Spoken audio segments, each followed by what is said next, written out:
Umpama beda pembunuhan, kasus pembunuhan mereka dilaporkan ke siapa paling aman? Ke ke polisi, lapor ke polisi. Kalau polisinya jujur, menjalankan sesuai prosedur, melakukan penyelidikan, maka insya Allah pembunuh yang sebenarnya bisa diungkap. Setelah diungkap pembunuhnya, dituangkan di dalam BAP, berita acara pemeriksaan, masuk ke pengadilan, ada jaksa, ada hakim. Maka kalau jaksa dan hakimnya jujur, maka pembunuhnya bisa terungkap. Assalamualaikum warahmatullahi wabarakatuh. Alhamdulillah, alhamdulillahilladzi anzalas sakinata fi qulubil mu'minin liyazdadu imanan ma'a imanihim. Asyhadu an la ilaha illallah wahdahu la syarikalah wa asyhadu anna Muhammadan abduhu wa rasuluh la nabiyya wa la rasula ba'dah.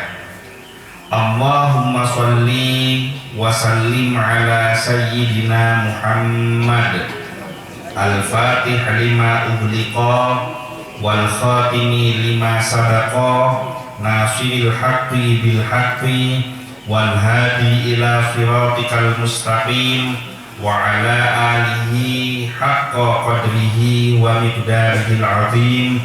Amma ba'du. Kepada yang saya hormati dan yang saya muliakan, para alim ulama, para kiai, para ustadz, para guru ngaji, tokoh masyarakat, kepada yang saya hormati Sohibul Bait, Pak Tuti sekeluarga, hadirin hadirat rahimakumullah. Mudah-mudahan perjumpaan kita pada malam hari ini menjadi penyebab terkabulnya semua hajat dan keinginan kita, terhapusnya semua dosa-dosa kita, dan kita termasuk di dalam golongan umat yang mendapatkan syafaat dari Nabi Muhammad SAW. Pada malam hari ini kita melanjutkan kajian surat Al-Baqarah, yang mana pada malam hari ini kita sudah sampai di surat Al-Baqarah ayat yang ke-72. A'udzu billahi minasyaitonir rajim. Bismillahirrahmanirrahim. Wa idz qataltum nafsan fadara'tum fiha wallahu mukhrijum ma kuntum taktumun. Wa idz, dan ingatlah ketika qataltum, kalian telah membunuh, nafsan, seseorang, fadara'tum, maka kalian saling tuduh-menuduh, fiha, di dalam kasus pembunuhan tersebut. Wallahu mukhrijum, dan Allah maha menyingkap, ma kuntum taktumun, apa yang telah kalian sembunyikan. Jadi ayat mereka masih membahas tentang seputar kasus pembunuhan yang telah dilakukan oleh seorang ahli waris yang membunuh mejadinya. Kalau kita flashback mengingat kembali bahwa di beberapa ayat sebelumnya diterangkan bede menjadi sesokina tak kapra tak endi anak ahli waris neka penakan akibi. Nah, penakan si ahli waris neka ketepaan orang saya melarata tak kapra. Nah, ada teh menjadi neka harus matena mata mate. Nah, si penakan neka terus menjadi nama teh penakan saya melarat neka audo jadi soki. Karena tak sabar, tidak sabar menanti kematian pamannya, karena menjadi neka ketepaan lajeng omor, akhirnya melakukan pembunuhan. Nah, setelah pembunuhan dilakukan, si pembunuh neka, si penakan neka menciptakan sebuah skenario bahwa yang membunuh itu adalah orang lain, sehingga akhirnya terjadi kekacauan di mana antara yang satu dengan yang lainnya saling tuduh menuduh. Ketika mereka saling nyalahaki karena merasa tak mateken, sampai akhirnya semua menghadap kepada Nabi Musa, yang mana telah diceritakan di ayat yang sebelumnya bahwa Bani Israil mereka epakon abli sampai gini. Nah, ternyata Bani Israil bukannya langsung melaksanakan perintah Allah, tapi seperti yang dibahas di ayat yang sebelumnya, mereka malah banyak bertanya. Jadi epakon ngelakoni kebagusan, bukan melaksanakan perintah Allah, tapi justru malah banyak bertanya dengan tujuan supaya tidak mengerjakan perintah Allah. Nah, singkat cerita, karena mereka bahas di ayat-ayat yang sebelumnya, sapi betina yang diminta dengan berbagai macam kriteria yang sulit akhirnya didapatkan dan disembelih. Nah, setelah sapi ini disembelih, maka kemudian dengan kuasanya Allah, dengan mukjizatnya Allah, orang yang meninggal mereka etokolaki salah satu bagian tubuh dari sapi betina mereka, si mayit mereka odik oleh, setelah odik mereka abri oning sapa semapen abutna. Setelah tahu siapa yang membunuh dirinya, dikasih tahu Arya semapen kok, setelah ditunjuk orangnya pas mate oleh. Jadi kurang lebih singkat ceritanya, ayat ini yang mulai dari sekian ayat sebelumnya menengah-engah di dan gula kurang lebih sekitar 2 bulan ini kita membahas tentang kasus pembunuhan yang melibatkan perintah Allah untuk menyembelih sapi betina. Nah, hari ini ayat 71, ayat 72 dan 73 mereka adalah kesimpulan dari kisah peristiwa penyembelihan sapi betina. Ayat ke-72 diawali dengan kalimat wa idh qataltum nafsan, dan ingatlah ketika kalian membunuh seorang manusia. Kalau diingat ceritanya, semapen mereka setong napabinya setong hi semapen. Menurut ulama tafsir mengatakan sebagian ada yang mengatakan satu orang, ada sebagian yang mengatakan bahwa ahli warisnya ini ada beberapa orang. Tapi yang membunuh ini hanya satu atau beberapa orang. Tapi Al-Quran mengatakan kalimat qataltum, bukan qatalta. Antum mereka artinya kalian semua. Mon anta mereka kamu satu orang. Wa in qataltum, dan ingatlah ketika kalian semua membunuh nafsan seseorang.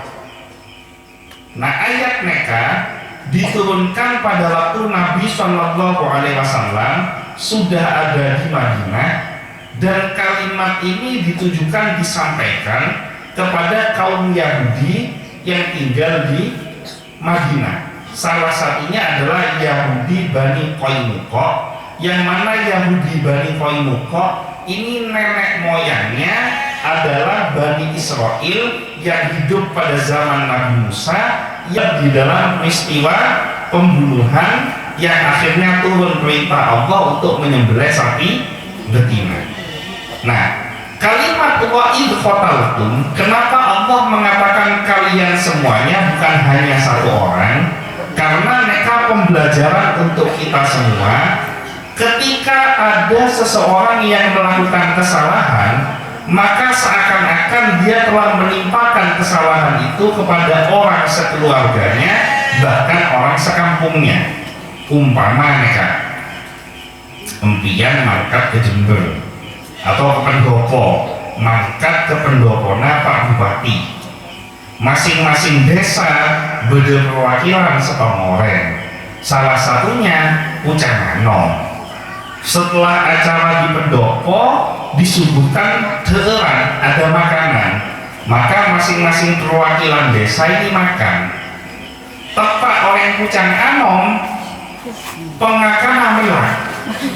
Jadi aduh mereka punya porsi lena orek akan setong orek. Akhirnya keluar ucapan mak orang pucangan non pengakan merah. Padahal saya akan setong. Tapi kalimatnya sudah orang pucangan non pengakan merah. Nah maka artinya ketika ada seseorang melakukan sebuah kebaikan, maka sesungguhnya dia telah memberikan nama baik kepada keluarga dan lingkungannya. Begitu juga sebaliknya, ketika dia melakukan sebuah keburukan, maka dia telah mencoreng nama keluarga dan desanya, kampung halamannya. Pada bayi impian ngabes badminton, saya main badminton impian tak kenal. Kemon orang Indonesia saya menang, seakan-akan seluruh penduduk Indonesia telah memenangkan pertandingan tersebut. Maka Al-Quran mengajarkan kepada kita setiap bertingkah laku, setiap bersikap berhati-hatilah. Kenapa? Karena setiap tingkah laku kita akan membawa dampak kepada keluarga kita dan lingkungan kita. Umpama beda nak-anak meler ngecok pauna tetangga. Neka saya kebentar berikut anaknya, bukan cuma anaknya, tapi bapak ibunya juga ikut disebutkan. Arwah anak empaan norwa ngecok pao. Nah, bapak ibunya ikut disebut. Padahal saya ngecok beni pakna, beni embukna, saya ngecok anaknya. Tapi karena anaknya mencuri, akhirnya mencoreng nama baik kedua orang tuanya. Maka ini hati-hati, kita hidup dilahirkan dari orang tua yang baik, kita hidup di lingkungan yang baik, jangan sampai tingkah laku kita mencoreng, membuat jelek nama lingkungan di sekeliling kita. Kalimat selanjutnya setelah wa'id qataltum nafsan, yaitu faddara'tum fiha. Nah Imam Bukhari mengatakan, oh ini mungkin ke Imam Bukhari. Imam Bukhari neka adalah seorang ulama hadis paling besar di dalam sejarah Islam. Jadi ketika Nabi Muhammad SAW wafat, umat Islam neka kenal dengan Al-Quran dan As-Sunnah itu melalui hafalan. Jadi lambek mereka sobung Al-Quran yang berupa mushaf yang kita temui seperti saat ini. Para sahabat ini rata-rata hafal Al-Quran. Nah ketika zaman Khalifah Abu Bakar As-Siddiq terjadi beberapa pertempuran, salah satunya yaitu pertempuran melawan nabi palsu yang diketuai oleh Musailamah Al-Kadzdzab. Mereka kurang lebih ada 70 orang penghafal Al-Quran yang wafat di dalam pertempuran tersebut. Sehingga Umar bin Khattab mereka ngadep ke Sayyidina Abu Bakar, yang pada waktu itu Abu Bakar sudah menjadi khalifah, mengusulkan supaya Al-Quran yang awalnya hanya sekedar hafalan, mereka diminta untuk dituangkan dalam tulisan. Jadi disuruh dibukukan. Nah ketika diusulkan untuk membukukan Al-Quran, Abu Bakar As-Siddiq mereka keberatan. Jadi agak keberatan. Apa kata Abu Bakar As-Siddiq? Hai Umar, demi Allah, ini belum pernah dikerjakan ketika Nabi Muhammad masih hidup. Jadi membukukan Al-Quran mereka tak pernah laksanakan ketika Nabi Muhammad masih hidup. Maka dijawab oleh Umar bin Khattab, wahai Abu Bakar, demi Allah, kalau Nabi Muhammad masih hidup, maka beliau akan menyetujui pembukuan Al-Quran. Nah akhirnya Al-Quran ini dibukukan. Proses pembukuan Al-Quran dimulai pada zaman Khalifah Abu Bakar As-Siddiq. Isinya para sahabat-sahabat penghafal Al-Quran dipimpin oleh seorang sahabat yang namanya Zaid bin Sabit. Abu Bakar As-Siddiq wafat tahun 13 Hijriah, Umar bin Khattab wafat tahun 23 Hijriah pada zaman Khalifah Utsman bin Affan pembukuan Al-Quran mereka selesai. Nah setelah selesai Al-Quran pertama dalam sejarah Islam mereka beri nama Mushaf Utsmani yang maoning mereka namanya Mushaf Utsmani. Nah Al-Quran yang pertama sampai semakin mereka ibadah. Jadi Al-Quran yang ditulis oleh para sahabat yang dilaksanakan awal pada zaman Abu Bakar As-Siddiq, ketuanya namanya Zaid bin Sabit, selesai pada zaman Khalifah Utsman bin Affan, Al-Qur'annya masih ada, namanya Mushaf Utsmani, disimpan di museum namanya Museum Topkapi di Turki. Jadi Al-Quran pertama mereka semakin beda Turki. Oni ngempian Turki beda kadima. Perempatan pejangan nom. Nah, pada zaman para sahabat tantangannya adalah Al-Quran takoelan. Maka dibukukan Al-Quran akhirnya berkembang sampai menjadi Al-Quran yang kita temui saat ini. Bahkan semakin berkembang semakin Al-Quran beda handphone. Nah, mereka perkembangan zaman. Nah ketika para sahabat banyak yang wafat pada waktu zaman ulama tabi'in, mereka mulai muncul oknum-oknum yang membuat hadis palsu, jadi menyebarkan hadis palsu untuk kepentingan pribadinya sendiri. Maka pada zaman ulama tabi'in, para ulama berijtihad untuk membuat pembukuan hadis. Jadi Al-Quran mereka cuma para sahabat, hadis dibukukan mereka pada zaman ulama tabi'in. Kitab hadis yang paling tua namanya Al-Muwatta, isinya kurang lebih sekitar 1400 hadis yang menyusun namanya Imam Malik bin Anas. Maka kitab hadis yang paling tua. Kitab hadis yang paling banyak meriwayatkan hadis itu namanya kitab Al-Musnad, kurang lebih ada 30.000 hadis yang menyusun namanya Imam Ahmad bin Hanbal.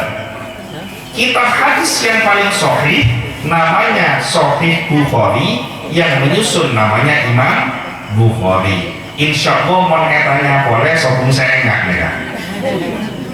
Tapi tanggal apa ulang mudah-mudahan barokahnya nama-nama ulama ini disebut. Umpama impian ketak dira kita alim, mudah-mudahan anak keturunannya menjadi anak yang alim dan soleh. Mandermo ke impian tibik noroa alim, norok soleh.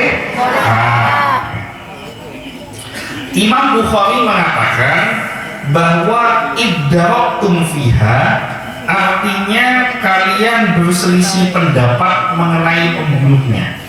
Jadi terjadi peristiwa pembunuhan mereka, si pembunuh menutupi kejahatannya. Ya memang wataknya seorang penjahat pasti akan menutupi kejahatannya. Mustahil seorang penjahat mereka mengaku. Beda mana yang ngaku sombong, beda penjahat ngaku sombong. Maka untuk membongkar kasus pembunuhan muncul mana Nabi Musa, kibada Nabi Musa, mereka bisa mengeluarkan mukjizat. Nabi Musa bisa bercakap-cakap dengan Allah. Allah memerintahkan untuk menyembelih sapi betina. Salah satu bagian tubuhnya sapi betina dipukulkan kepada yang dibunuh tadi, yang dibunuh bisa hidup dan menyebutkan siapa pembunuhnya. Mereka jemana Nabi Musa. Menjelang semakin bisa tidak ketika terjadi kasus kejahatan menyingkap siapa pelakunya? Bisa, tapi syaratnya yang menyingkap mereka harus jujur, harus lolos. Kira-kira kalau terjadi pembunuhan, umpama beda pembunuhan, kasus pembunuhan mereka dilaporkan ke siapa paling aman? Ke polisi. Lapor ke polisi. Kalau polisinya jujur, menjalankan sesuai prosedur, melakukan penyelidikan, maka insya Allah pembunuh yang sebenarnya bisa diungkap. Setelah diungkap pembunuhnya, dituangkan di dalam BAP, berita acara pemeriksaan, masuk ke pengadilan, ada jaksa, ada hakim. Maka kalau jaksa dan hakimnya jujur, maka pembunuhnya bisa terungkap. Nah, cuman semangken mereka permasalahannya, beda oknum polisi, beda oknum jaksa, beda oknum hakim yang tidak jujur. Jadi yang salah dibenarkan, yang benar disalahkan. Akhirnya KUHP benih kitab undang-undang hukum pidana, tapi KUHP kasih uang habis perkara, beli pesena repot. Hukum bisa dibeli. Nah, ketika ini belum dilaporkan, si pembunuh ini menutupi kejahatannya, antara yang satu dengan yang lain ini saling tuduh menuduh. Iddarotum fiha, berselisih pendapat siapa pembunuhnya. Nah, kalau sudah tuduh menuduh sampai menimbulkan perselisihan pendapat, ini akan menimbulkan bahaya yang sangat besar.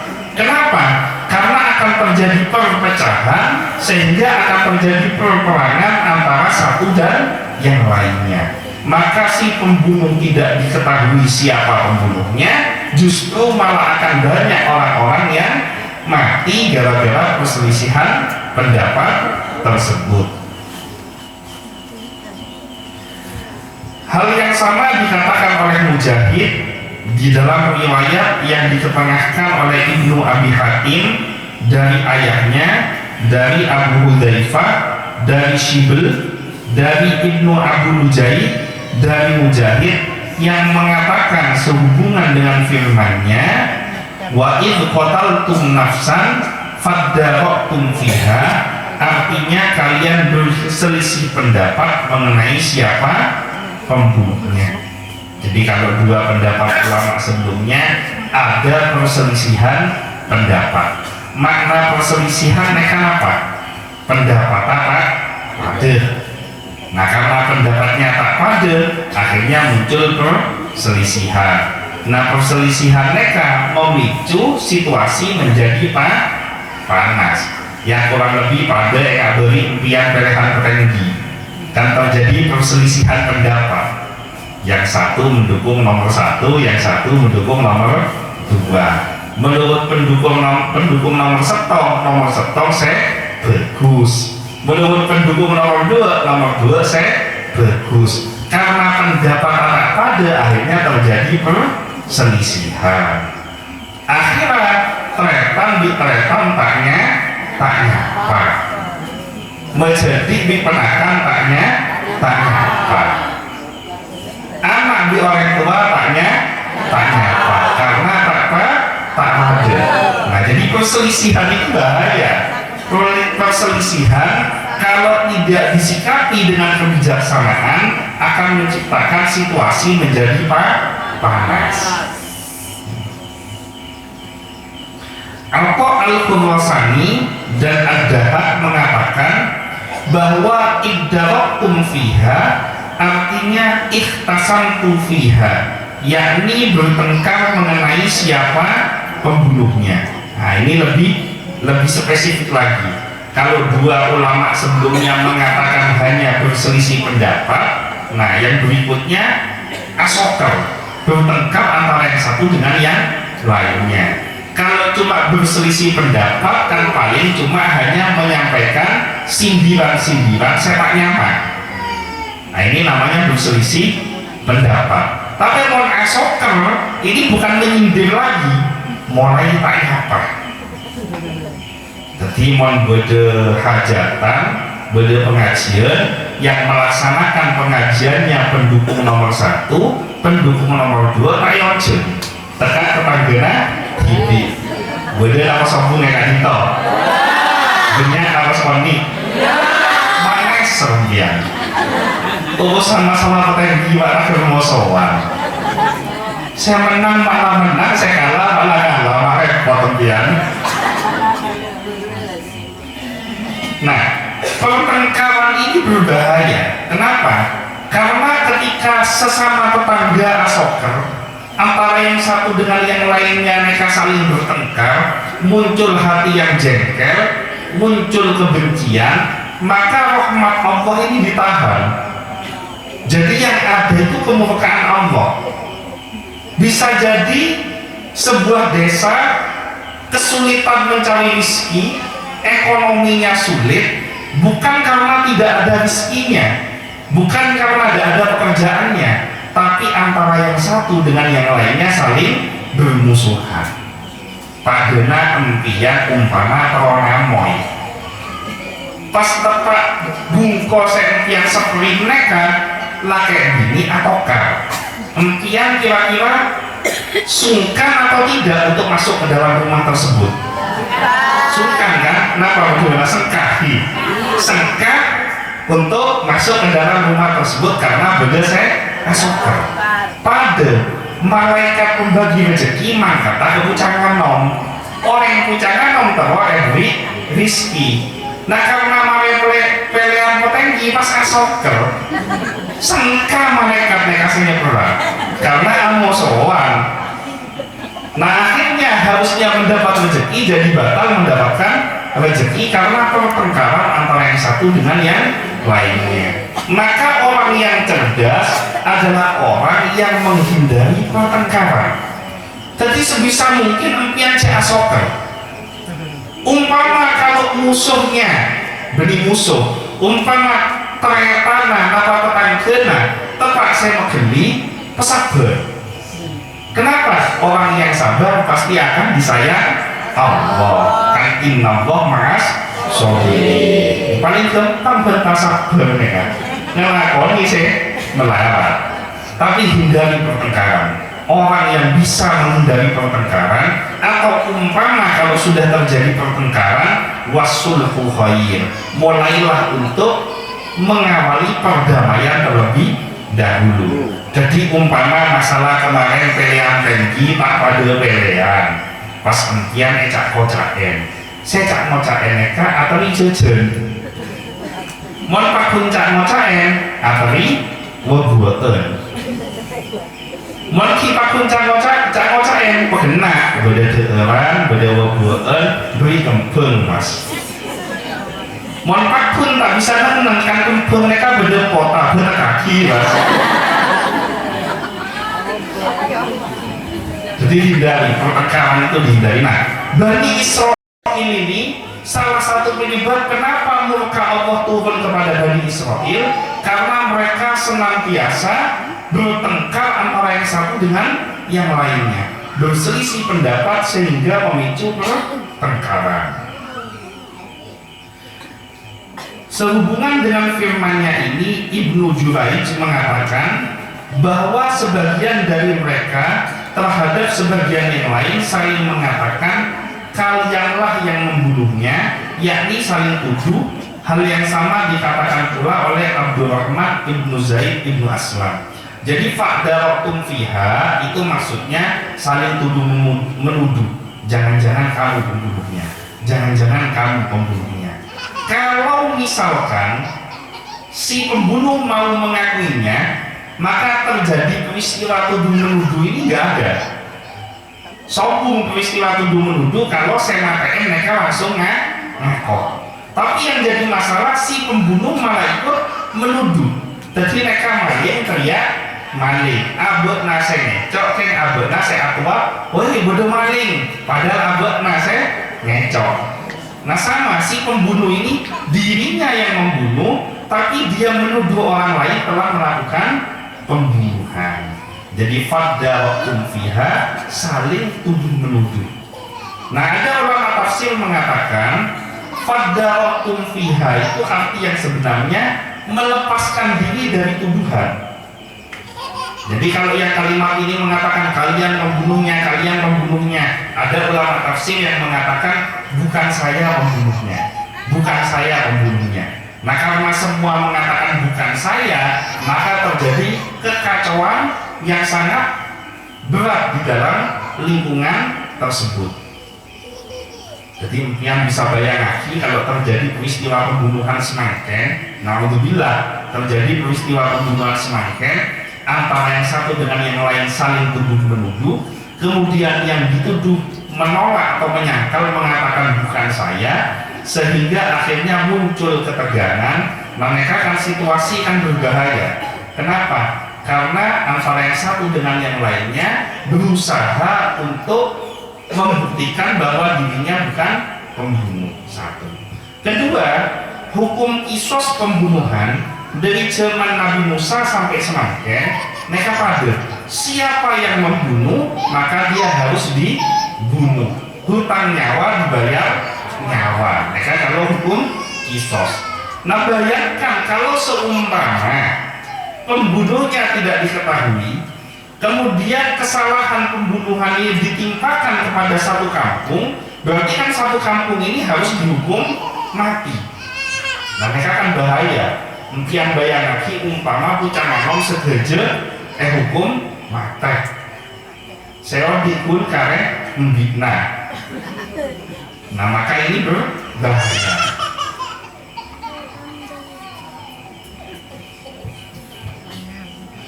Mujahid mengatakan bahwa ma kuntum taktumun artinya yang selama ini tidak kalian ketahui. Jadi tadi sudah sampai dalam kalimat faddaraqtum fiha. Yang pertama artinya saling tuduh menuduh, yang kedua artinya saling berselisih pendapat, yang ketiga artinya saling bertengkar antara yang satu dengan yang lainnya. Nah, kalimat selanjutnya ada kalimat wallahu mukhrijum ma kuntum taktumun. Arti dari ma kuntum taktumun artinya yang selama ini tidak kalian ketahui. Kenapa kok tidak diketahui? Karena disembunyikan. Jadi taktumun neka karena itu artinya menyembunyikan. Menyembunyikan siapa pelakunya. Disembunyikan di mana? Di dalam hatinya. Yang ada bayi umpama pengajian neka toju pas beda saya akan tok kan enggak mereka. Nah, saya akan tok tidak mau mengakui dirinya akan tok, tapi dia tahu kalau sesungguhnya pelaku yang menimbulkan peristiwa akan tok neka adalah dirinya sendiri. Nah, diketahui itu kan bisa disimpan di dalam hati. Nah, orang yang menyimpan apa yang dia lakukan di dalam hati itu namanya taktumun atau katama. Si pembunuh hanya nyimpan di dalam hati. Tapi zaman semangken neka orang lebih enak mau beda saya betok daripada saya akan tok. Mau beda saya akan tok apa enggak? Sabar di orang. Mau beda saya betok apa boleh betok nah itu kelentah orang di. Tapi sama orang nah.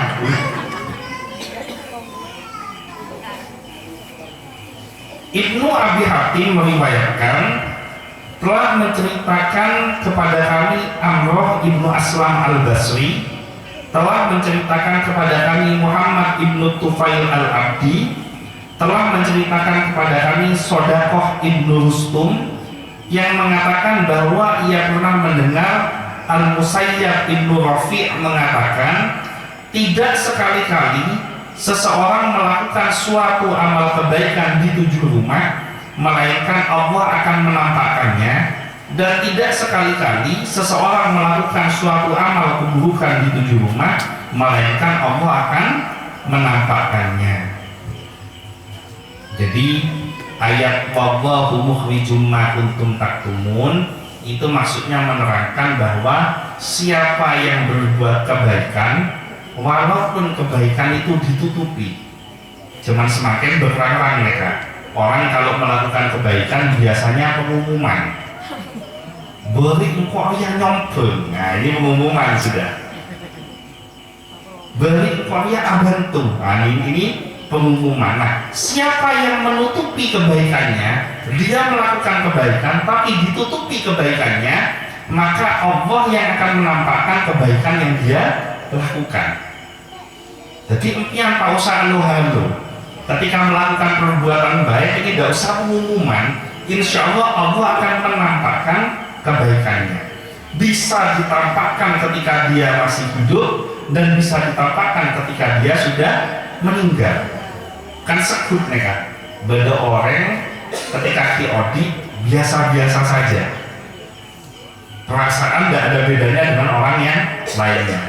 Tapi begitu saya ngomong pas ketika ramah, saya nyapot dunia, kemudian satu persatu menceritakan kebaikan-kebaikan yang pernah dilakukan, yang kadang-kadang keluarganya sendiri tidak tahu bahwa si ahli kubur ini telah melakukan kebaikan semasa hidupnya. Nah, orang model seperti ini orang yang beruntung. Kenapa? Karena dia mampu membersihkan hatinya, mengelola hatinya, supaya ketika dia melakukan kebaikan itu tidak ada yang tahu kecuali hanya dirinya dan Allah. Begitu juga sebaliknya, mereka punya orang melakukan kejahatan kemudian menutupi kejahatannya.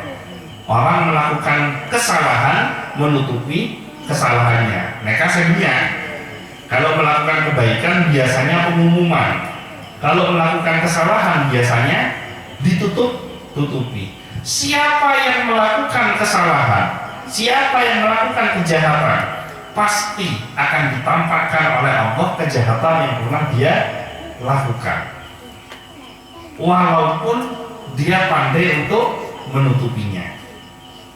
Nah, ini makna dari wallahu mukhrijum ma kuntum taktumun. Allah akan menyingkap apa yang selama ini kalian sembunyikan. Jadi nasteteh, jangan merasa ketika kita melakukan satu perbuatan tidak ada yang mengetahuinya, karena gampang bagi Allah untuk menyingkap sebuah kejadian. Ini kan kasusnya Bani Israil, mereka si pembunuh menciptakan suatu keadaan seolah-olah bahwa pembunuhnya bukan dirinya, ditutupi kesalahan ini. Tapi jangan lupa ada Allah yang maha menguasai keadaan, dirubah dibalikkan oleh Allah. Yang awalnya si pembunuh tidak diketahui siapa pembunuhnya, karena skenario yang dia buat, diubah keadaannya oleh Allah dengan cara yang tidak masuk akal secara logikanya manusia. Masuk akal apa enten? Abli sampai bini, salah satu bagian tubuhnya eketok lagi kemayit sepon mateh neka, pas odik boleh, pas abli oning sapa saya matein abekna. Ini secara akal masuk akal atau tidak? Tak masuk akal. Akalnya manusia menyatakan ini tidak masuk akal. Tapi selama masih berada di dalam kuasa Allah, tidak ada yang tidak masuk akal. Kan kami kan pun hafal ayatnya. Innama amruhu idza arada syai'an ayyaqula lahu kun fayakun. Jadi tidak ada yang mustahil di dalam kekuasaan Allah. Kalau pakai logikanya manusia, ya tidak masuk akal. Tapi kalau bercermin pada kekuasaan Allah, tidak ada yang tidak masuk akal. Biar beri contoh saya lebih gampang. Karena semakin peristiwa Isra wal semakin kan semak pengajian Isra wal Mi'raj. Di dalam peristiwa Isra dan Mi'raj, mereka akan terjadi peristiwa yang tidak masuk akal juga, di mana Nabi Muhammad SAW melakukan perjalanan minal Masjidil Haram ilal Masjidil Aqsa, dari Masjidil Haram ke Masjidil Aqsa, naik ke langit pertama sampai langit ketujuh, berkunjung ke surga dan neraka, menghadap kepada Allah di Sidratul Muntaha, menerima perintah untuk mengerjakan sholat 5 waktu, kemudian pulang kembali ke rumahnya yang masih ada di Mekah. Di dalam Al-Quran diterangkan hanya lailan, 1 malam saja.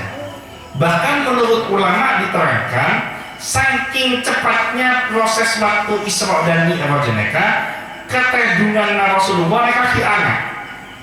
Jadi mangkat abadi boleh ketedungan diangat. Menurut akalnya manusia tak masuk akal. Apa? Karena dari Mekah ke Palestina bayi zaman lambat mereka membutuhkan waktu perjalanan 3 bulan. Jadi 3 bulan ajaran baru dapat dari Masjidil Haram menuju Masjidil Aqsa. Tapi dalam peristiwa Isra wal Mi'raj, Nabi Muhammad ini tidak hanya dari Mekah ke Palestina, tapi melakukan perjalanan ke atas dari langit pertama sampai langit ketujuh, berkunjung ke surga dan neraka, berjumpa Allah di Sidratul Muntaha, kembali lagi ke Mekah, kembali lagi ke ketedungan Nabi, neka ketedungan Nabi anak. Akalnya manusia tak nyapok, logikanya tak dempak neka. Tapi Al-Quran menerangkan dengan kalimat subhanalladzi asra. Asra neka artinya orang yang diperjalankan pada malam hari. Jadi Nabi Muhammad mereka beri ajaran tibi, tapi ada yang memperjalankan.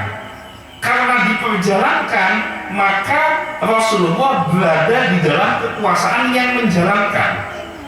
Nah, umpama impian si pelengen yang dikaki gula bentang, bisa lebih gampang boleh. Gula mangkat dari ujer, kol setengah rektor. Nah, sebelum mangkat, beda bilis loncat ke kelampina gula. Jadi bilis neka loncat pon dapat kelampina gula. Karena beda kelampina gula ongke ke motor, bilis naro ongke ke motor. Kan kan?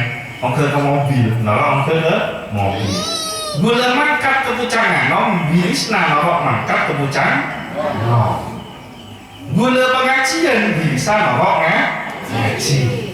Lestari ngaji preman, bilis naro preman. Depak ke ujer umpama semangken kol sangat. Depak ke ujer kol sepolo, senapak jer. Mangkat kol ketok, depak ke ujer kol sepolo, senapak jer neka. Jer. Setelah depak ke ujer aloncat bilis neka, tetap mau sama bini nak. Bilis di bini juga. Pas apanya bini naneka apanya kelakena kak mut semut maksudnya apa dibilis bilis dari bima goen marah terlocong tak ketemu jawab bilis lagi neka engkau mawe aja dan kepucangan no kepucangan nom pun terlocong beri mencerdik bilis ajaran dari ujar pucangan nom pleman pole neka terlalu bulan mak yang pun telojeng bisa dapat dari ujar mangkat ke pucangan nom abali pole ke ujar lecek empian neka secara logika akal nabilis neka termasuk akal mon ajaran tibi dari ujar ke pucangan nom pleman pole telojeng depan. Nah maka sama peristiwa Isra wal Mi'raj itu sama dengan kasus bilis neka. Kalau pakai akalnya semut, ya tidak masuk akal. Tapi karena semut neka berada di dalam kekuasaan manusia, yang mana manusia melakukan perjalanan dari Pujer ke Pucanganom, abeli oleh, maka 3 jam menjadi masuk akal. Sama dari Masjidil Haram menuju Masjidil Aqsa, terus naik ke Sidratul Muntaha, kembali lagi ke Masjidil Haram, ketedungan Kipakun Angga, neka secara akalnya manusia tak nyapok. Tapi kalau menggunakan logika kekuasaan Allah, ini masuk akal.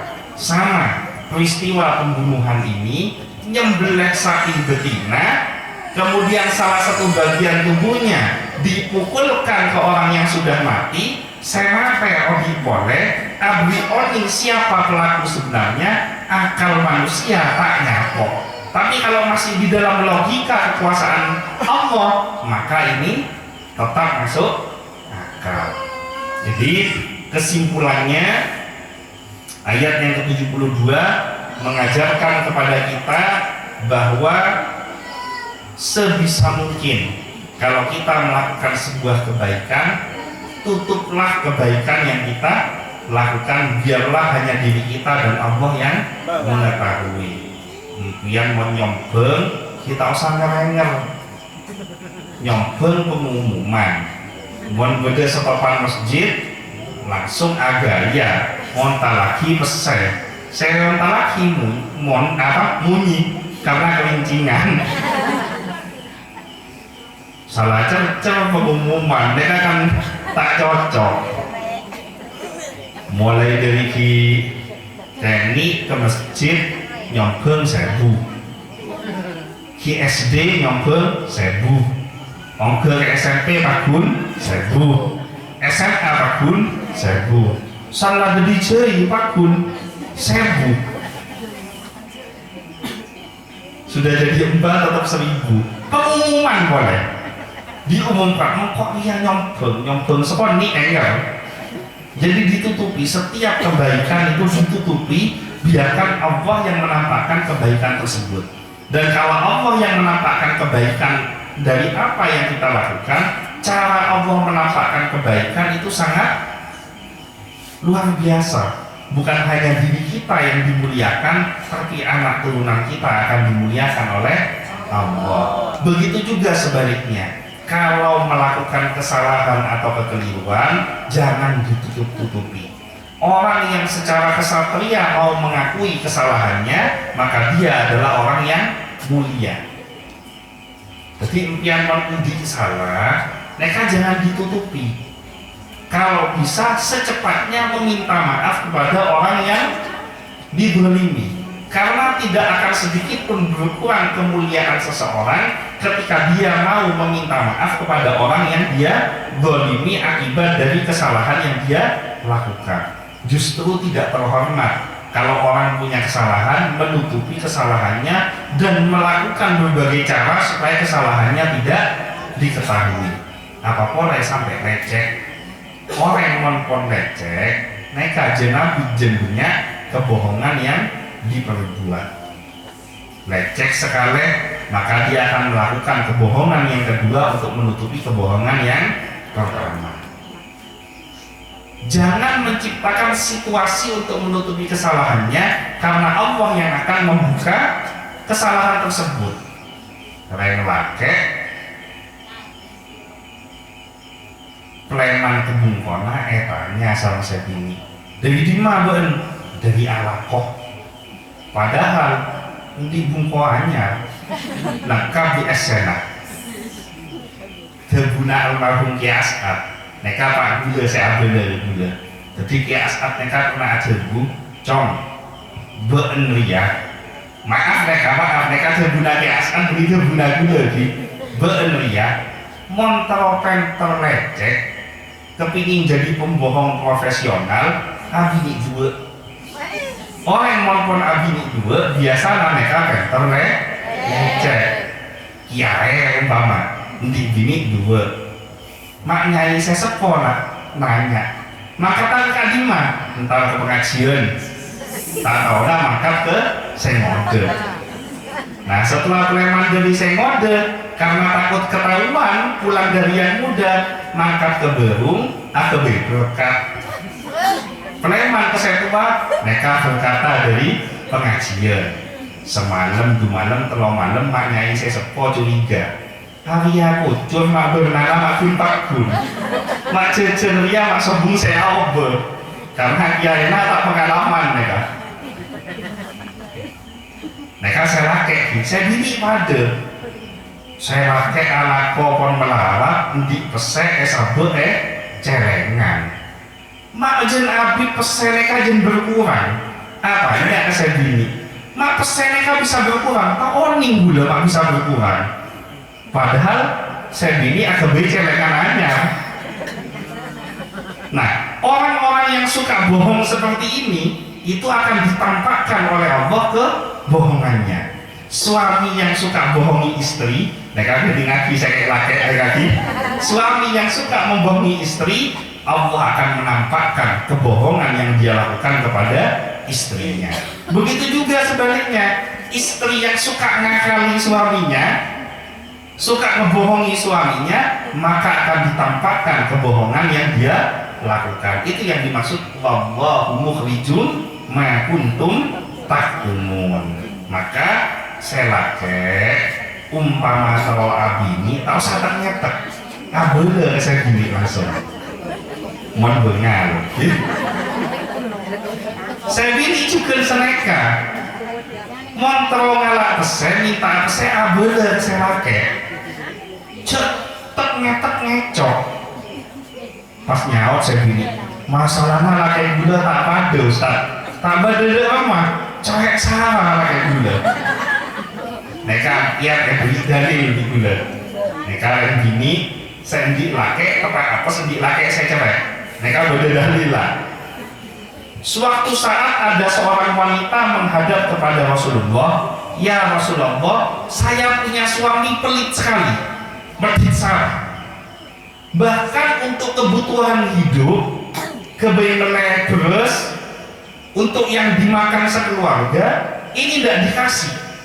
Saking cereknya, saking cerek, selaknya cerek sarah, sampai kebenaran terus, kebenaran selaknya tak beli.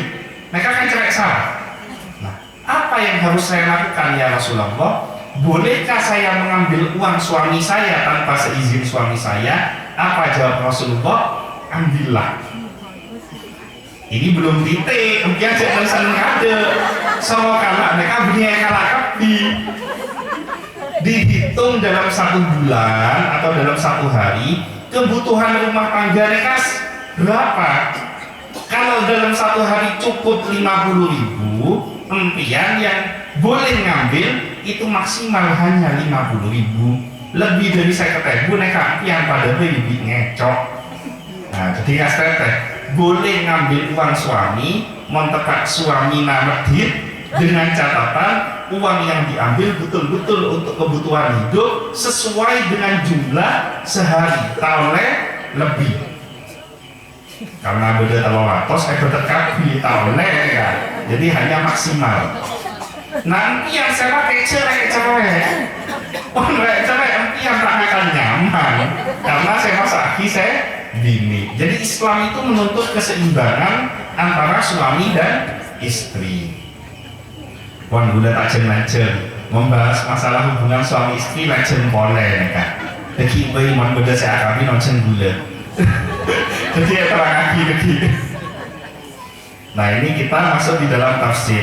Wallahu mukhrijum ma kuntum taktumun. Tunjukkan kesalahan yang kita lakukan supaya orang mau memperbaiki kesalahan kita, dan jangan menunjukkan kebaikan-kebaikan yang kita lakukan. Biarlah Allah yang menampakkan kebaikan yang pernah kita lakukan. Mudah-mudahan semuanya dijauhkan dari sifat-sifat buruk yang dicontohkan oleh Bani Israel. Kita semua menjadi orang yang senantiasa berusaha menjaga kejujuran, jujur kepada diri sendiri, jujur kepada Allah, jujur kepada lingkungan kita. Apalagi sebentar lagi kita sudah mau memasuki bulan Ramadan, di mana bulan puasa ini adalah bulan pelatihan kejujuran. Karena yang tahu bahwa yang apa sana panten hanya dirinya sendiri dan Allah. Maka kita latih kejujuran kita tampakkan keburukan-keburukan kita dengan harapan ada orang yang mengingatkan kesalahan kita tutupi kebaikan-kebaikan kita, supaya dengan kita menutupi kebaikan kita, Allah yang akan menampakkan setiap kebaikan yang kita lakukan. Dan mudah-mudahan dengan barokah kita menjauhi sifat-sifat buruk Bani Israel, kita diselamatkan oleh Allah baik di dunia maupun di akhirat. Mungkin itu saja yang bisa disampaikan pada kajian surat Al-Baqarah ayat yang ke-72. Kita lanjutkan dengan sholawat kepada Nabi Muhammad SAW. Mudah-mudahan barokah sholawat kepada Nabi, semua hajat dan keinginan kita dikabulkan oleh Allah, semua dosa-dosa kita diampuni oleh Allah. Shallu ala Nabi Muhammad. ولم تزل أمه ترى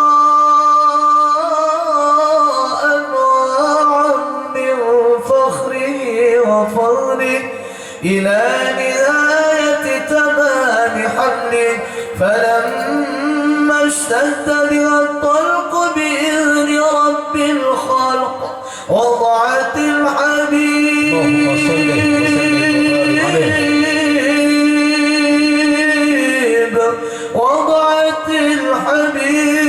صلى الله عليه وسلم ساجدا شاكرا حامدا كأنه البدر في تمام محل القيام. صلى الله على محمد صلى الله عليه وسلم. صلى الله على محمد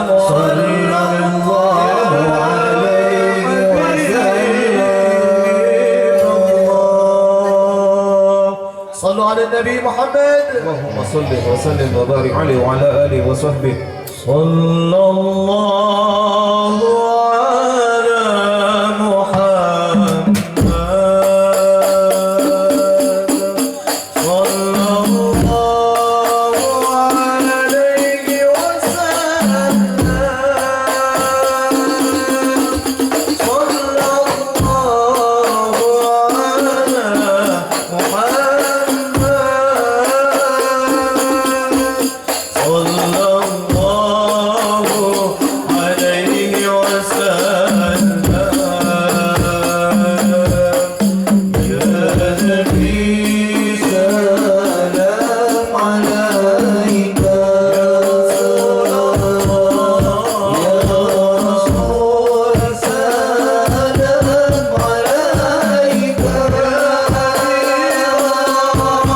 يا حبيب سلام عليك صلوات الله عليك. أشرق البدر علينا واختفت منه البدور. أشرق البدر علينا واختفت منه البدور. مثل خسف ما رأينا قط يا وجه السرور. يا نبي سلام عليك يا رسول سلام عليك يا حبيب سلام عليك صلوات الله عليك. شمس أنت بدر أنت نور فوق نوري أنت إكسير ومعاني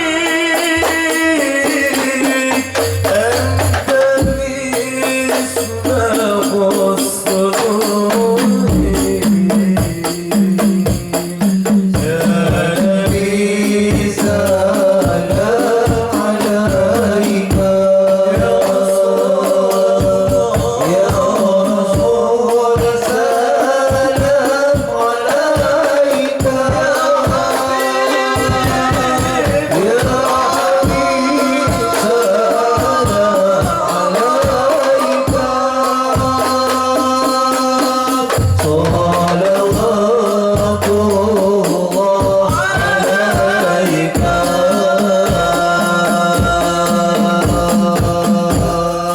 يا حبيبي يا محمد يا عروس الخافقين يا مؤيد يا ممجد يا إمام مالك بلدين. يا نبي سلام عليك يا رسول سلام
نعمه ويكافئ مزيده يا ربنا لك الحمد كما ينبغي لجلال وجهك الكريم وعظيم سلطانك اللهم صل على سيدنا محمد صلاة تنجينا بها من جميع الأهوال والآفات وتقضي لنا بها جميع الحاجات وتطهرنا بها من جميع السيئات وترفعنا بها عندك على الدرجات وتبلغنا بها أقصى الغايات من جميع الخيرات في الحياة وبعد الممات.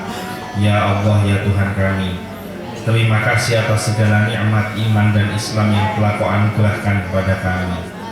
Berikanlah kepada kami keistiqomahan, berikanlah kepada kami istiqomah di dalam taat kepadamu. Ya Allah, ya Tuhan kami, jadikanlah setiap yang hadir pada malam hari ini dikabulkan semua hajatnya, dikabulkan semua keinginannya. Jikalau seandainya ada yang hadir pada malam hari ini, baik dirinya maupun keluarganya sedang diuji dengan penyakit, melalui majelis-Mu yang mulia ini, angkat penyakit kami semua ya Allah, sembuhkan sakit kami, jadikanlah setiap sakit yang diderita menjadi penyebab terhapusnya semua dosa dan diangkatnya derajat ke tempat yang mulia. Ya Allah, jikalau seandainya yang hadir pada malam hari ini ada yang diuji dengan hutang piutang, ekonominya susah, rizkinya seret, melalui majelis-Mu yang mulia ini ya Allah, berikanlah kepada kami rizki yang barokah, berikanlah kepada kami rizki yang banyak dan barokah, lunaskanlah semua hutang-hutang kami ya Allah. Ya Allah, jadikanlah ngaji kami pada malam hari ini menjadi ilmu yang manfaat, ilmu yang bisa menyelamatkan diri kami dan lingkungan kami, baik selamat di dunia maupun di akhirat. Ya Allah, ya Tuhan kami, ampunilah semua dosa dan kesalahan kami. Jikalau seandainya ada yang hadir pada malam hari ini pernah melakukan dosa-dosa besar, melalui majelis-Mu yang mulia ini, ampuni semua dosa dan kesalahan kami ya Allah. Jikalau seandainya yang hadir pada malam hari ini ada yang pernah berzina, ada yang pernah mencuri, ada yang pernah meninggalkan sholat dengan sengaja, ada yang durhaka kepada kedua orang tuanya, ada yang berani terhadap suaminya, ada yang zalim terhadap istri dan anak-anaknya, melalui majelis-Mu yang mulia ini ya Allah, bersihkanlah kami semua dari dosa, ampunilah semua dosa-dosa kami ya Allah. Ya Allah, siapapun yang hadir pada malam hari ini pada hakikatnya menyadari bahwa waktu demi waktu yang dilalui telah mendekatkan dirinya kepada jadwal kematian masing-masing ya Allah, maka melalui majelis-Mu yang mulia ini ya Allah, jikalau seandainya ajal telah menjemput kami, wafatkanlah kami dalam keadaan waktu yang terbaik, di dalam kondisi yang terbaik, di dalam keadaan yang terbaik, dalam keadaan kami menjaga wudhu, dalam keadaan kami menjaga sholat, dalam keadaan kami membaca Al-Quran, dalam keadaan kami menjaga ketaatan kami kepadamu ya Allah. Ampunilah segala dosa dan kesalahan kedua orang tua kami. Jikalau seandainya orang tua kami masih hidup, panjangkan umurnya, sehatkan badannya, wafatkan dalam keadaan husnul khotimah, bahagiakan hatinya. Jikalau seandainya orang tua kami sudah wafat dan ada di antara kami yang hadir pada malam hari ini orang tuanya sedang mengalami siksa kubur, melalui majelis-Mu yang mulia ini ya Allah, angkat siksa kubur kedua orang tua kami, ampunilah kesalahan kedua orang tua kami, masukkanlah ke dalam surga-Mu, kumpulkanlah bersama Nabi Muhammad SAW, kumpulkan kami bersama kedua orang tua kami di surga-Mu ya Allah, sebagaimana Kau kumpulkan kami di dunia ini. Ya Allah, jikalau ada yang hadir pada malam hari ini diuji dengan pasangan yang tidak taat kepadamu, durhaka kepadamu, malas mengerjakan sholat, tidak senang dengan majelis ilmu, tidak senang dengan majelis zikir, maka melalui majelis-Mu yang mulia ini ya Allah, berikanlah hidayah kepada pasangan kami, lembutkanlah hati mereka, dan tambahkanlah hati kami menghadapi pasangan hidup kami. Ya Allah, siapapun yang hadir pada malam hari ini yang diuji dengan anak yang durhaka, anak yang berani kepada kedua orang tuanya, anak yang senantiasa durhaka kepadamu, maka melalui majelis yang mulia ini ya Allah, berikanlah hidayah kepada anak-anak kami, jadikanlah anak kami menjadi anak-anak yang soleh, anak-anak yang berbakti kepada kedua orang tuanya, anak-anak yang bisa menyelamatkan kedua orang tuanya baik di dunia maupun di akhirat. Kabulkan semua hajat dan keinginan kami, kabulkanlah semua pengharapan kami, karena kami yakin bahwa setiap doa yang kami panjatkan pasti akan Engkau kabulkan ya Allah.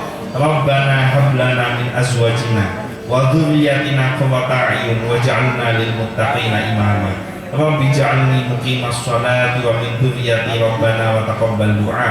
Allahumma jammilna bil afiyati was salamah wa haqiqna bit taqwa wal istiqamah wa a'idna min mujibatin nadama innaka sami'ud du'a. Rabbi fanfa'na bi barakatihim wahdina al-husna bi hurmatihim wa amitsna fi tariqatihim wa mu'afatin minal fitani. Allahumma barik lana fi Rajab wa Sya'ban wa ballighna Ramadan. Allahumma barik lana fi Rajab wa Sya'ban wa ballighna Ramadan. Allahumma barik lana fi Rajab wa Sya'ban wa ballighna Ramadan. Rabbana atina fid dunya hasanah wa fil akhirati hasanah wa qina adzabannar. Subhana rabbika rabbil izzati amma yasifun wa salamun alal mursalin walhamdulillahi rabbil alamin. Al-Fatihah. Alhamdulillahi rabbil alamin arrahmanir rahim maliki yaumiddin. Iyyaka na'budu wa iyyaka nasta'in ihdinas siratal mustaqim siratal ladzina an'amta 'alaihim ghairil maghdubi 'alaihim waladdallin. Amin. Ada beberapa informasi. Yang pertama soal masalah akun YouTube yang selama ini setiap pengajian yang diselenggarakan di Majelis Zikir Insan Kamil diupload di akun Koko Ustadz Official. Beberapa waktu yang lalu akun Koko Ustadz Official ada yang